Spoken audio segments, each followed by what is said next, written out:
Pengrajin anyaman tikar seke atau tikar pandan. Kerajinan anyaman adalah salah satu usaha kerajinan tangan yang cukup potensial pada setiap suku bangsa di Indonesia.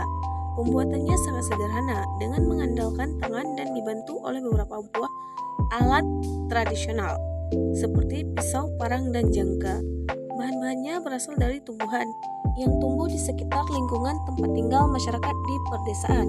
Pandan ini diperoleh dari nenek moyang mereka yang diturunkan dari generasi ke generasi secara informal. Tidak diketahui secara pasti kapan usaha kerajinan anyaman ini dimulai. Dalam proses pembuatan anyaman ini, tidak semua daerah dan kabupaten di Aceh merata disebabkan karena tidak adanya bahan baku tersebut. Bagi masyarakat setempat, pekerjaan menganyam tikar merupakan pekerjaan yang dilakukan secara turun-temurun dari generasi ke generasi. Maka dari itu, hampir setiap rumah selalu dijumpai seorang perempuan sedang menganyam tikar. Para perempuan tersebut juga mengatakan bahwa menganyam tikar ini dilakukan untuk mengisi waktu luang sebagai ibu rumah tangga. Pada umumnya, masyarakat menganyam tikar dilakukan pada pagi hari sampai sore. Biasanya siang mereka berada di balai-balai yang ada di depan rumahnya. Akan tetapi, kalau menganyamnya pada malam hari, mereka menganyam tikar tersebut di dalam rumah. Masyarakat pada dasarnya membuat anyaman tikar hanya untuk keperluan perlengkapan rumah tangga. Anyaman yang biasa dibuat oleh masyarakat tersebut ialah tikar sembahyang, tikar menerima tamu ketika ada orang meninggal.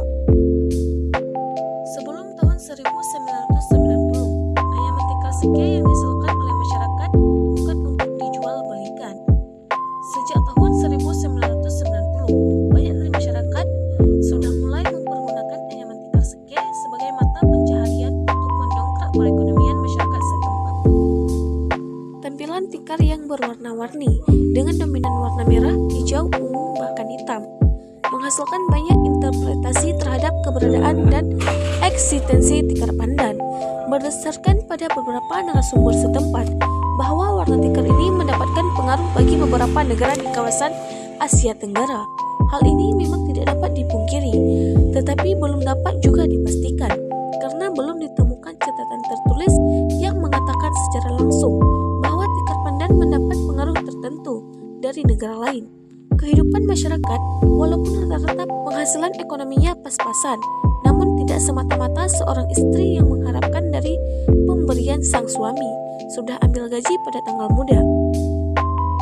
Dalam memasarkan hasil produksi, pengrajin menjual hasil kerajinannya ke pedagang pengumpul, dan kemudian pedagang pengumpul menjual pada pasar-pasar tradisional dan stand-stand pameran. Tetapi banyak juga pengrajinan menjual hasil kerajinannya langsung kepada konsumen, atau konsumen langsung datang ke pengrajin. Ini menandakan bahwa dalam hal memasarkan hasil pengrajin selama ini tidak memiliki masalah bagi masyarakat dalam memasarkan anyamannya. Banyak dari masyarakat menekuni anyaman tikar seke, walaupun kegiatan tersebut merupakan pekerjaan sampingan bagi kaum wanita. Mereka menekuni pekerjaan tersebut sebagai penambahan ekonomi keluarga.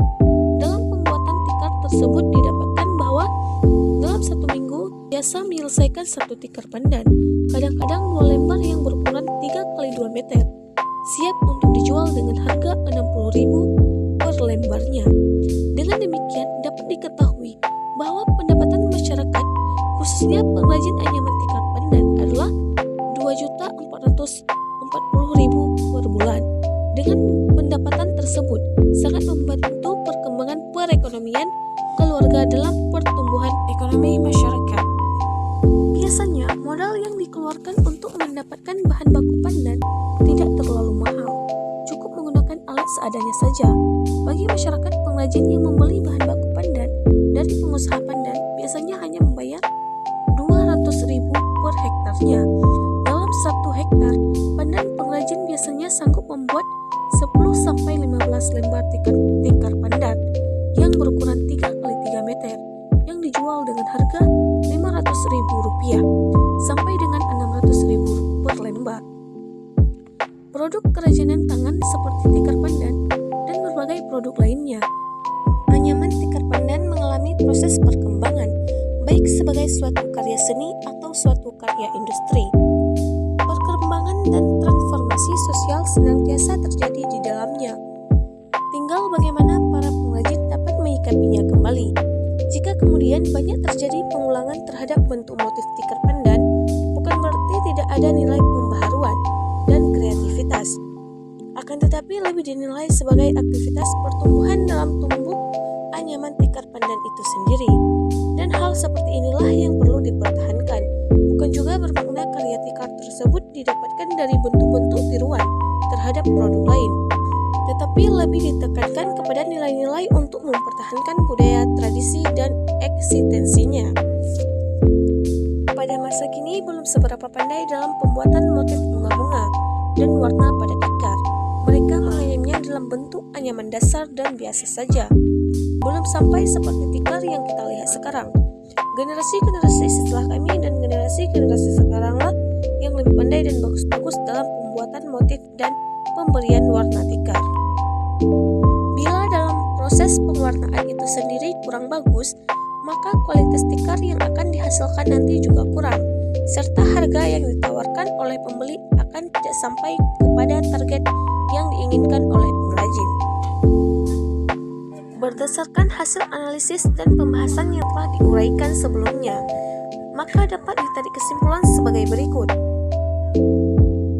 Penghasil anyaman tikar seke, pengaruh yang terjadi antara lain ialah di bidang sosial dan ekonomi para pengrajin. Produksi anyaman tikar di tahun 1990 sampai 1995 mencapai 240 lembar. Ini disebabkan karena harga yang masih relatif murah. Tahun 2001 sampai 2005, produksi yang dilakukan oleh pengrajin mencapai 190 lembar. Pada tahun 2004 terjadi bencana alam tsunami, sehingga berdampak pada produksi anyaman. Puncak produksi anyaman tikar seke terjadi pada tahun 2006 sampai 2012. Mencapai 460 lembar. Para pengrajin mendapatkan bantuan dari pemerintah dan harga tikar yang melonjak. Meningkatnya produksi harga tikar sangat mempengaruhi hasil penghasilan para pengrajin anyaman tikar yang mencapai 3 juta rupiah sampai 3.600.000 rupiah tiap bulannya. Kesejahteraan sosial para pengrajin mulai meningkat dari tahun-tahun sebelumnya. Mereka mampu memenuhi kebutuhan hidupnya dari hasil penjualan tikar tersebut. Masalah dan hambatan yang dihadapi oleh para ibu rumah tangga pengrajin kerajinan anyaman tikar pandan di sini yaitu semakin berkurang dan sulit untuk mendapatkan bahan baku yaitu pandan ketika semakin kurangnya petani yang mengusahakan rumput